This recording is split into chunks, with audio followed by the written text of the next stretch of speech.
तो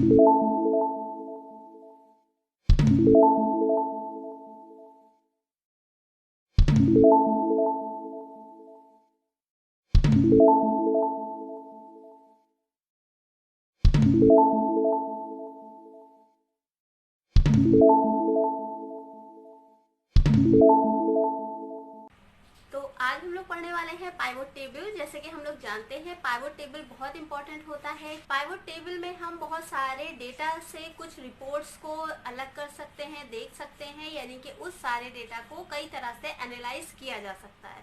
तो जिन्हें भी इसके बारे में नहीं पता होता है उनको दिक्कत होती है, बहुत सारी चीज़ें उनको करनी पड़ती हैं। बट अगर आप इसका यूज़ सीख लेते हैं तो ये आपके लिए बहुत ईजी है और बहुत आसानी से आप बहुत सारी चीज़ें कर सकते हैं। ओके, तो हम लोग यहाँ पर देखने वाले हैं पाइवोट टेबल, और उसके साथ साथ मैं आपको दो और ऑप्शन बता रही हूँ, विच इज़ सब टोटल एंड कंसोलिडेट। इसका भी यूज़ रिपोर्ट्स को या डेटा को एनालाइज करने के लिए ही किया जाता है।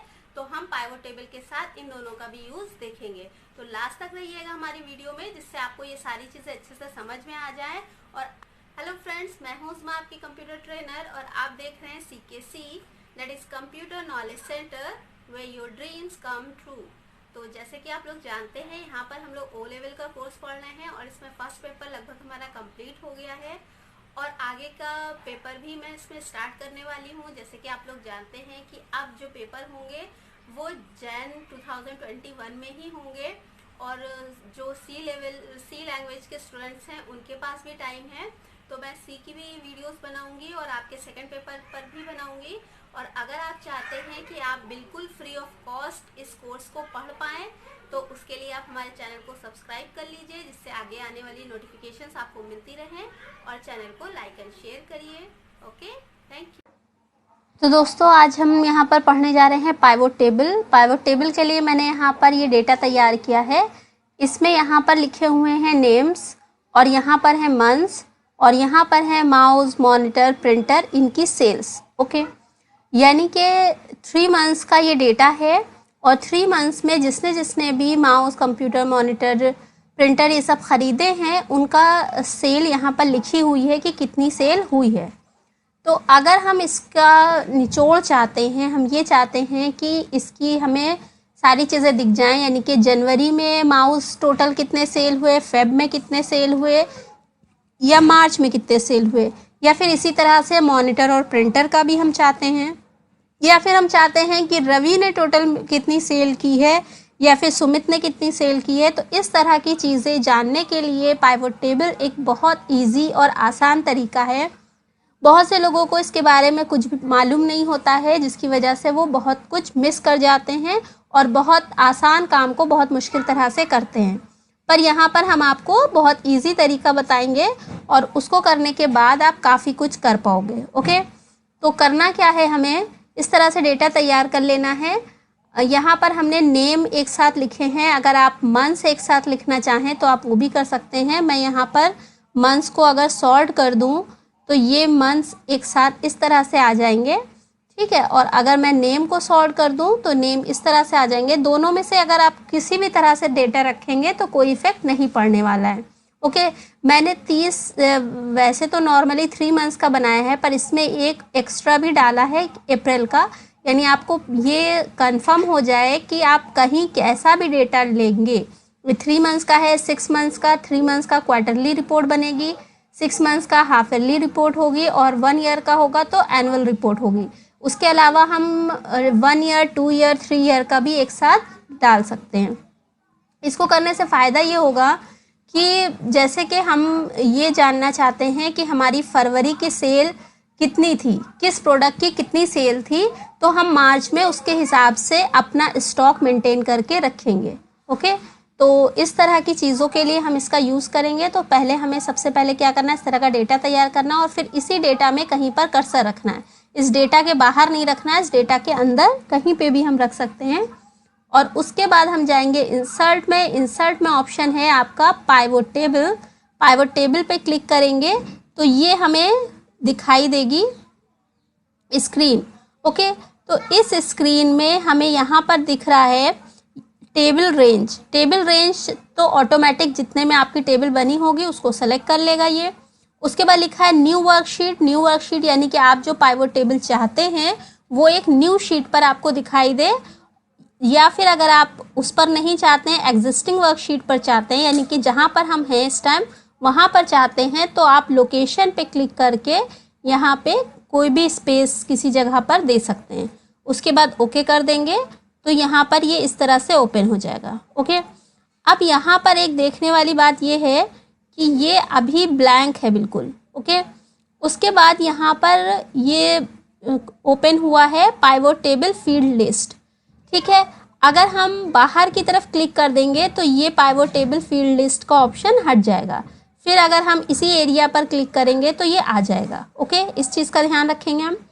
अब अगर हम नेम वाइज देखना चाहते हैं माउस, तो हमने यहाँ पर क्लिक कर दिया है, तो माउस का हमें ये टोटल दिखा रहा है कि इन तीनों मंथ्स में सबने मिलकर टोटल कितने माउस परचेज किए या हमारी माउस की सेल कितनी थी वो यहाँ पर आ जाएगी। ओके, इसी तरह से अगर हम मॉनिटर का भी देखना चाहें तो यहाँ मॉनिटर का भी दिख जाएगा, और प्रिंटर का भी देखना चाहें तो प्रिंटर का भी दिख जाएगा। अगर हम नेम वाइज नहीं मंथ वाइज लेना चाहते हैं तो मंथ पर क्लिक कर देंगे तो इस बार मंथ वाइज आ जाएगा। इसी तरह से अगर हम कुछ और देखना चाहते हैं, दैट मीन्स हम देखना चाहते हैं कि नेम के अकॉर्डिंग, यहाँ से हम नेम को उठाकर रिपोर्ट में ले जाएंगे तो क्या होगा, यहाँ से हम नेम को उठाकर रिपोर्ट में अगर हम डालते हैं तो यहाँ पर रिपोर्ट जो है वो नेम वाइज हम देख सकते हैं, हमें जिसकी देखनी हो। से हमें सिर्फ रवि की रिपोर्ट देखनी है तो रवि पे क्लिक किया, ये तीनों महीनों का हमें दिखा देगा। ओके, इसी तरह से अगर हम यहाँ पर किसी और पे क्लिक करें तो उसका दिखा देगा। और अगर हम जो है वो दो या दो से ज़्यादा लोगों का देखना चाहते हैं तो सेलेक्ट मल्टीपल आइटम्स पर क्लिक करेंगे, और अब यहाँ किन्हीं दो पर क्लिक करके ओके कर देंगे तो ये 2 लोगों का डेटा हमें दिखा रहा है। ओके, उसके अलावा हम यहाँ पर एक चीज़ और भी कर सकते हैं कि हम यहाँ अगर सम की जगह कुछ और देखना चाहें, जैसे प्रिंटर में हम सम नहीं देखना चाह रहे हैं बल्कि मैक्सिमम देखना चाह रहे हैं, तो हम यहाँ पे मैक्सिमम पे क्लिक करेंगे और ओके कर देंगे। ओके, तो ये हमें यहाँ पर मैक्सिमम दिखा रहा है। ओके, कहाँ पे गए थे हम, मैक्स ऑफ प्रिंटर, और यहाँ पर मैक्स और ओके। ठीक है, अब यहाँ अगर हम सम पर क्लिक कर दें और ओके कर दें तो यहाँ पर सम दिखा देगा। ओके, तो आपको समझ में आया होगा कि हम यहाँ पर क्या कर रहे हैं, किसी भी तरह के फंक्शंस का यूज़ हम यहाँ कर सकते हैं। तो ये बहुत इजी है, बहुत आसान है, और यहाँ पर हमारे पास कुछ ही रिकॉर्ड थे। अगर आपके पास 1000, 10,000, कई लाख रिकॉर्ड भी होंगे तो भी आप इसका यूज़ इसी तरह से कर सकते हैं ईजिली। ओके, तो आई होप आपको ये समझ में आया होगा। आगे तो अब हम बात करते हैं इसको डिलीट करने की, यानी कि जो हमने पाइवट टेबल बनाई है या पाइवट टेबल का जो डेटा है वो डिलीट कैसे होगा। अगर हम इसे डिलीट करना चाहते हैं तो या तो हमें इसको पूरा सेलेक्ट करना होगा इस तरह से और उसके बाद डिलीट करना होगा। ओके, अगर हम किसी एक लाइन को डिलीट करेंगे तो वो नॉर्मली डिलीट नहीं होगी, या कुछ डेटा अगर हम डिलीट करना चाहेंगे तो ये डेटा डिलीट नहीं होगा। तो या तो हम इस तरह से सेलेक्ट कर लें जैसे मैंने आपको बताया, या फिर किसी भी एक जगह पर कर्सर रखेंगे और यहाँ पर देखिए व्यू के बाद ऑप्शंस है, ऑप्शंस नाम का टैब है, उसके बाद सेलेक्ट पे जाएंगे और यहाँ पर लिखा है एंटायर पाइवट टेबल, इस पर क्लिक कर देंगे तो पाइवट टेबल सेलेक्ट हो जाएगी। उसके बाद डिलीट बटन प्रेस कर देंगे तो हमारी पाइवट टेबल पूरी तरह से डिलीट हो जाएगी। ओके, आई होप ये चीज़ आपको समझ में आ गई होगी। यहाँ पर ये जो पाइवट टेबल फील्ड लिस्ट है इसका लुक कभी कभी चेंज हो जाता है तो कुछ प्रॉब्लम आती है, लगता है कि पता नहीं क्या हो गया है, कुछ अलग हो गया है। तो उसके लिए हम क्या करेंगे, यहाँ पर देखिए ये जो बटन है choose field to add to report, इस पर क्लिक करेंगे। यहाँ पर field selection area selection stack है, तो नॉर्मली यही रहता है बाय डिफ़ॉल्ट। अगर हम चेंज करना चाहें तो ये देखिए सारी पोजीशन सिर्फ चेंज हो रही है, ज़्यादा कुछ नहीं होता है। और यहाँ पर सिर्फ ये लिस्ट आ रही है, तो अगर इस तरह का आ रहा हो आपको ऑप्शन ना दिखें तो फिर हम इसको यहाँ से चेंज कर सकते हैं। ओके, और बाय चांस अगर ये गलती से हमसे क्रॉस पे क्लिक हो जाए और मिड हट जाइए, तो इसे वापस लाने के लिए हमें क्या करना है, ऑप्शन में जाना है और ऑप्शन में यहाँ पर आपको मिल जाएगा फील्ड लिस्ट। ओके, ये शो और हाइड ग्रुप के अंदर आपको फील्ड लिस्ट मिल जाएगा, यहाँ से इसे ओपन कर सकते हैं। ओके, तो हम शुरू कर रहे हैं सब टोटल। सब टोटल का यूज़ भी हम इसी शीट पर करेंगे जिस पर हमने पाइवोट टेबल की थी। यहाँ पर हम वही सारा काम करते हैं जो पाइवोट टेबल के थ्रू करते हैं, बस थोड़ा सा डिफरेंट है। तो क्या करेंगे, हम लोग यहाँ पर सब टोटल पर क्लिक करेंगे और ये सारे ऑप्शन हमारे सेलेक्ट हो जाएंगे, पूरा डेटा सेलेक्ट हो जाएगा। और यहाँ पर हम सेलेक्ट कर रहे हैं नेम, यानी हमें नेम वाइज देखना है, इसका हमें सम लेना है और किसका किसका सम लेना है उस पर टिक कर लेंगे और इसके बाद कर देंगे ओके। तो यहाँ पर देखिए हमें रवि का टोटल, सुमित का टोटल यहाँ पर दिखाई दे रहा है अलग अलग, यानी कि रवि, सुमित और विजय ने टोटल कितने कितने माउस खरीदे। ओके, उसके नीचे हम देखेंगे तो यहाँ पर हमें विकास का भी रिकॉर्ड दिखाई दे रहा है और यहाँ पर हमें ग्रैंड टोटल दिख रहा है। ग्रैंड टोटल का मतलब है कि विकास का टोटल, उसके बाद विजय का टोटल और उसके बाद सुमित का टोटल और उसके ऊपर जो है वो रवि का टोटल, इनको मिला के जो टोटल आ रहा है वो हमारा ग्रैंड टोटल आ रहा है। ओके, तो इसको अगर हम इन सबको पूरा ना देखना चाहें, हम सिर्फ मेन पॉइंट्स ही देखना चाह रहे हैं, तो हम क्या करेंगे, यहाँ पर हाइड डिटेल्स पर क्लिक कर देंगे तो हमें यहाँ पर मेन डिटेल्स, जो मेन पॉइंट्स हैं वो यहाँ पर दिख जाएंगे।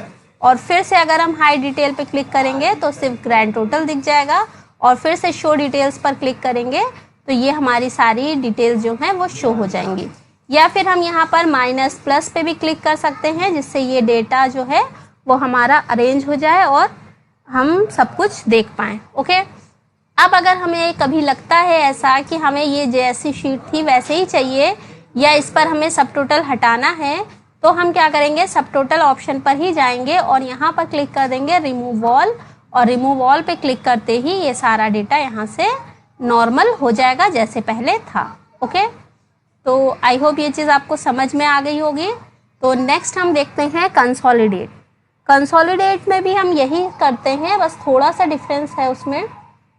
उसके लिए हमें करना क्या होगा, उसके लिए हमें करना होगा कि हम किसी दूसरी शीट पर जाएंगे और उस दूसरी शीट पर बीच में कहीं पर क्लिक करेंगे। बीच में का मतलब है कि बिल्कुल कॉर्नर में नहीं करेंगे, ना लेफ्ट कॉर्नर में ना राइट कॉर्नर में, किसी एक जगह करेंगे बीच में और उसके बाद जाएंगे कंसोलिडेट। डेटा में ही यहाँ पर मिलेगा आपको कंसोलिडेट डेटा टूल्स के अंदर, इस पर हम क्लिक कर देंगे। यहाँ पर हमें सम फंक्शन दिखाई दे रहा है, हमें इसको जोड़ना है, कुछ और करना हो तो वो हम ले सकते हैं। फिर रेफरेंस में हमें वो डेटा सेलेक्ट करना है जिसको हम यहाँ पर कंसोलिडेट करना चाहते हैं। तो हमारा शीट 1 में है डेटा, शीट 1 पे क्लिक कर देंगे और यहाँ से सारा डेटा हम इस तरह से सेलेक्ट कर लेंगे। ओके, उसके बाद हम इसे यहाँ पर देखिए लिखा है टॉप रो, लेफ्ट कॉलम और क्रिएट लिंक, इस पर भी क्लिक करके तब हम ऐड बटन पे क्लिक कर देंगे और इसके बाद हम कर देंगे ओके। ओके, तो यहाँ पर देखिए जो डेटा हमें सब टोटल करने के बाद अरेंज होकर दिख रहा था वही डेटा हमें यहाँ कंसोलिडेट करने पर भी दिख रहा है टोटल करने पर। ओके, इसमें भी यहाँ पर प्लस माइनस के साइन हैं तो हम इस पर क्लिक करके और डिटेल्स देख सकते हैं। लेकिन इसमें एक और ख़ास बात है, जैसे कि यहाँ पर हम देख रहे हैं कि माउस का जो टोटल आ रहा है वो 15 है।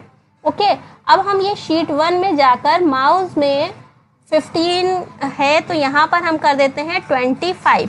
ठीक है, अब इस सेल में 5 था, हमने 25 कर दिया, यानी कि 15 में 20 ऐड कर दीजिए, यानी 35 होना चाहिए हमारा माउस का डेटा। तो देखते हैं क्या ये 35 है, तो ये हमारा 35 है। ओके, इस तरह से यानी कि एक तरह का लिंक हो गया है। अब वहाँ पर जो भी चेंजेस होंगे वो चेंजेस यहाँ पर भी हो जाएंगे। ओके, तो आई होप आपको ये चीज़ समझ में आई होगी। अगर नहीं आई है तो 2 बार 3 बार रिपीट करके देख लीजिए और इसके बाद जो है आप अपने शीट पर अप्लाई करके ये सारी चीज़ें देखिएगा। एक चीज़ और है, जिस तरह से हमने सब टोटल को रिमूव किया था उसी तरह से इसको रिमूव करिएगा। अदरवाइज आप इनके आगे के सेल्स में कुछ काम करेंगे तो आपको दिक्कत होगी। तो रिमूव कैसे करेंगे, हम लोग इसको सेलेक्ट कर लेंगे और उसके बाद जो है यहाँ पर सब टोटल पे ही जाएंगे और सब टोटल पे जाकर रिमूव ऑल बटन पे क्लिक कर लेंगे, जिससे ये सारा अलग हो जाएगा और आप इसको डिलीट कर देंगे। ओके, अगर हम उसी टाइम पर इसको डिलीट करते तो ये डिलीट नहीं होता। ओके, तो एक बार हम फिर से देख लेते हैं हमें कैसे करना है। न्यू शीट पर जाना है और कंसोलिडेट ऑप्शन पर जाना है और उसके बाद रेफरेंस में कर्सर रखते हुए हमें दूसरी शीट में जाकर डेटा को सेलेक्ट करना है और डेटा को सेलेक्ट करने के बाद मुझे उसको ऐड करना है। ठीक है, अब ऐड जब करेंगे तो क्योंकि ये शीट हम पहले ही सेलेक्ट कर चुके हैं तो ये हमसे ऐड नहीं होगा बल्कि एरर दिखाएगा। ओके, तो इसका अभी ध्यान रखिएगा कि पहले से जो है उसे डिलीट कर लीजिएगा। पहले वाला डिलीट कर लिया, अब हमने रेफरेंस में कर्सर रखा और हम शीट 1 में गए और अब हम यहाँ पर इसको डेटा को सेलेक्ट कर लेंगे और ये यहाँ पर इस बार ये रेफरेंस ऐड हो जाएगा। ओके, अब हम इसको ओके कर लेते हैं और ये हमारा डेटा आ गया है। ओके, आई होप ये चीज़ आपको अच्छे से समझ में आई होगी। इसके अभी जो हमने कंसोलिडेट किया वो हमने किया नेम वाइज। अगर आप चाहते हैं कि ये मंथ वाइज आए तो उसके लिए हमें क्या करना होगा, उसी तरह से हम न्यू शीट पर जाते हैं और डेटा में कंसोलिडेट पे क्लिक करेंगे। इस बॉक्स में रेफरेंस में आकर हम जो रेफरेंस देंगे उसके लिए पहले हम ये टॉप रो, लेफ्ट कॉलम और क्रिएट लिंक इन पर क्लिक कर लेते हैं। फिर रेफरेंस में कर्सर रखकर हम शीट 1 पर जाएंगे और यहाँ से हम सारा डेटा जो सेलेक्ट करेंगे इसमें नेम को छोड़ देंगे और मंथ से सेलेक्ट कर लेंगे। ओके, तो इसका हमें ध्यान रखना है कि हमें जिसके अकॉर्डिंग लेना है वो कॉलम ही फर्स्ट कॉलम होनी चाहिए। ओके, तो ये हमारा आ गया है।